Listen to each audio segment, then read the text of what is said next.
भारतीय सेना का ये वीडियो पूरी दुनिया हिलाने के लिए काफी है। दुनिया भर में बसे भारतीय लोग सेना का ये वीडियो देख हैरान हो जाएंगे और भावुक भी। पर लद्दाख के पेंगोंग से, जहां पर झील किनारे भारतीय सेना ने छत्रपति शिवाजी महाराज की भव्य प्रतिमा का अनावरण किया। मराठा किंग छत्रपति शिवाजी जो हैं उनका एक स्टैचू जो है वो पेंगोंग सो जो लेक है उसके किनारे के ऊपर इंस्टॉल किया गया है। फिर ऐसा है क्योंकि भारत मुसलसल खलीजी ममालिक में अपना असर रसूख बढ़ाने में कामयाब हो रहा है। अब ये है कि इंडियन आर्मी ने 26 दिसंबर को ये बहुत बड़ी बुलंदी के ऊपर 14,300 फुट की जो बुलंदी है उसके ऊपर लेफ्टिनेंट जनरल हितेश भल्ला जो ले बेस्ड जो 14 कोर इंडियन आर्मी की, उन्होंने उसका इनॉग्रेशन किया। इससे पाकिस्तान को परेशान होना चाहिए। बिल्कुल होना चाहिए।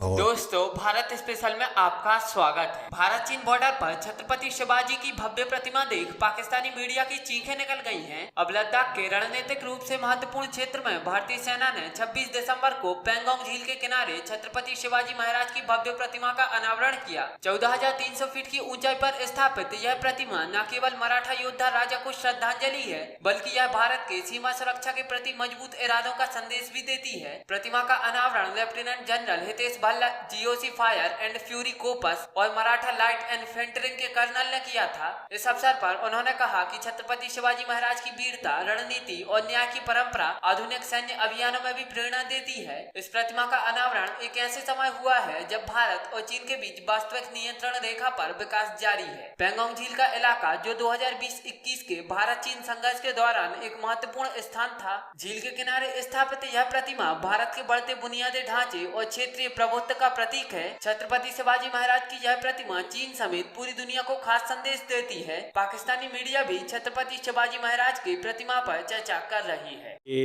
एक मराठा किंग छत्रपति शिवाजी जो हैं उनका एक स्टैचू जो है वो पेंगोंग सो जो लेक है उसके किनारे के ऊपर इंस्टॉल किया गया है। ये तकरीबन आप समझ लें कि 135 किलोमीटर ये ग्लेशियर लेक है जो कि लाइन ऑफ एक्चुअल कंट्रोल पे है। और ये इंडिया और चाइना, ये जो लेक है बेसिकली ये इंडिया एंड चाइना को समझ लें डिवाइड करती है। बड़ी स्ट्रेटेजिक लोकेशन है।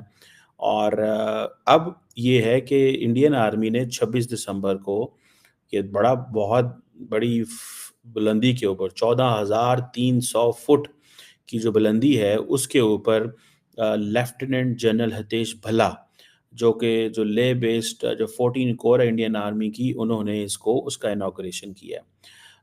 ये इंडियन आर्मी ने अपने जो ट्विटर अकाउंट है उसके ऊपर भी लगाया है और उन्होंने ये कहा है कि ये एक मैजेस्टिक स्टैचू है, एक बहुत बड़ा सिंबल है बहादुरी का, विजन का, जस्टिस का। ये बेसिकली लेफ्टिनेंट जनरल भल्ला साहब जो हैं उन्होंने जो कि जिसे आप कह लें कि who is also the colonel of the Maratha light infantry, कहा जाता है कि ये एक रेजिमेंट है जिसका ताल्लुक ही मराठा लेगेसी से है। और कहा जाता है कि जी छत्रपति जो शिवाजी हैं उनकी लेगेसी को ऑनर किया जा रहा है, जिनकी जो जिसे अब कहते हैं ना कि ये उसकी इम्पोर्टेंस है। अब मैं अगर आपको थोड़ा सा बता सकूं कि शिवाजी, ये जो छत्रपति शिवाजी महाराज जिनकी जो टाइम फ्रेम था, अगर इनके बारे में पढ़ा जाए तो ये 1630 से 1680 तक एक मराठा वॉरियर किंग रहे हैं जो कि मराठा एम्पायर जो है उसके फाउंडर थे। और कहा जाता है कि ये एक आइकॉनिक फिगर है इंडियन हिस्ट्री के अंदर। भारत की जो तारीख है उसमें इसकी बड़ी वैल्यू है। और ये मिलिट्री स्ट्रैटेजीज़ की वजह से, अपनी लीडरशिप की वजह से, गवर्नेंस की वजह से, इंसाफ यानी जस्टिस की वजह से ये बड़े मशहूर थे और इंडियन सब कॉन्टिनेंट के अंदर इनको हीरो माना गया है।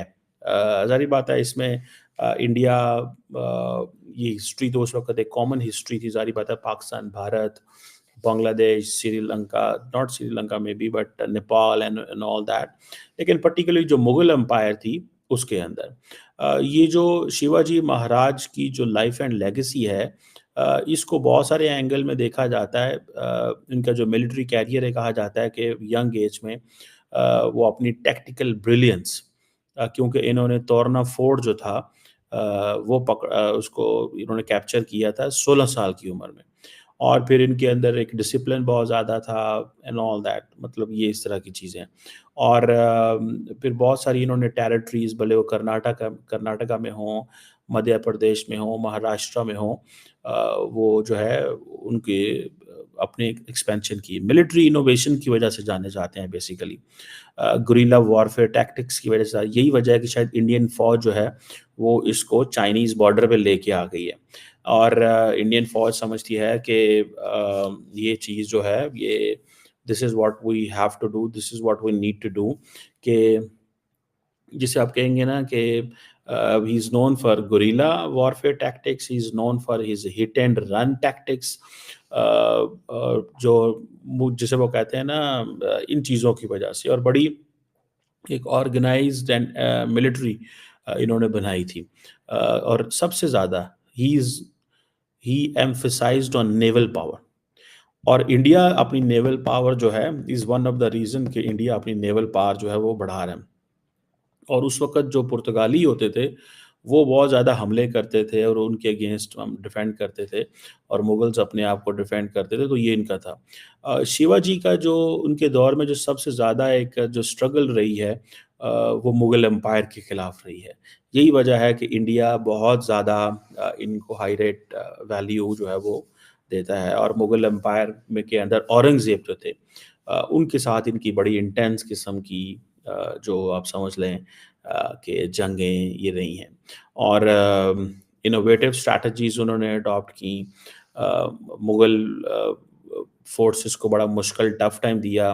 और फिर कहा जाता है कि औरंगज़ेब ने इनको अपनी जो दरबार है आगरा में उसमें इनवाइट किया, फिर उनको वहाँ पे जेल में डाल दिया गया, फिर वहाँ से वो निकल गए, और फिर वहाँ से वो जिसे कहते हैं ना वो लेजेंड बन गए। और ये जो मराठा मुग़ल कॉन्फ्लिक्ट है, कहा जाता है कि ये दहाइयों तक रहा है। सो इंडियन आर्मी जो है बेसिकली इनको इस एंगल से, सो इंडिया की फ़ौज, अब बहुत सारे लोगों का सवाल होगा कि इंडिया के अंदर कई लोग कहते हैं जी सेकुलर कॉन्स्टिट्यूशन है, कई कहते हैं कुछ है। क्या जो जिसे कहते हैं ना कि ये how how come having religion in the Indian army, या इसको लेफ्टिनेंट जनरल लेवल पे बंदा जो है वो कर रहा है। अब फॉर एग्ज़ाम्पल ये जो इनकी जो एम्पायर है, तकरीबन आप समझ लें कि ये जो छत्रपति जो किंग, मतलब किंग यानी कि जो किंग बने वो तकरीबन 1674 में इनको क्राउन बना दिया गया था, जब मराठा एम्पायर रख दी गई थी। और उन्होंने फिर अपना जो सिस्टम है